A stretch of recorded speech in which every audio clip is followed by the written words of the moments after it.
ఆ అమ్మాయి అడిగిందంటే మీ ఇంట్లో పాత సామాన్లు ఉన్నాయా అని అడిగిందండి. పాత సామాన్లు, అది ఏం ప్రశ్న అండి? పెళ్లి కొడుకుని పాత సామాన్లు అడగడం ఏమిటి? అంటే తీసేసిన సూట్ కేసులు, కుర్చీలు, బల్లలు అవే కదా. మీ ఇంట్లో పాత సామాన్లు ఉన్నాయంటే లేవు, అవి ఎందుకు ఉంటాయి? మా నాన్నగారు అటువంటివి ఏమైనా ఉంటే బయట పారేస్తారంటే మీ నాన్నే పాత సామాన్ అంటే నీకు అర్థం కావట్లేదు. అదమ్మా ఇవాళ ఆవిడ దృష్టిలో పాత సామాన్ అంటే అత్తమామలు, వాళ్ళు వెళ్ళిపోవాలి ఇంట్లోంచి, ఉండడానికి వీల్లేదు. ముందు వాళ్ళు వెళ్ళిపోతారో లేదో కనుక్కో. మనద్దరమే కాపురం, మనద్దరమే ఉంటాం, బొంబాయి వెళ్ళిపోతాం, అమెరికా వెళ్ళిపోతాం, వాళ్ళు మనతో రావడానికి వీళ్ళ. వాళ్ళకి ఎండోమెంట్ పాలసీ ఉండాలి, మెడికల్ పాలసీ ఉండాలి, వాళ్ళ గొడవలు వాళ్ళు పడాలి. నేను చేయను అత్తగారికి సేవ.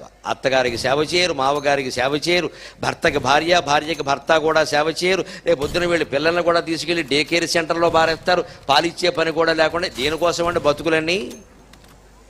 దేనికోసం? ఊరికే భార్యాభర్త సుఖాలు అనుభవించడానిక? అవి ఏమైనా శాశ్వతంగా ఉన్నాయా? పోనీ అదేమైనా ఆనందంగా ఉన్నారా ఇవాళ?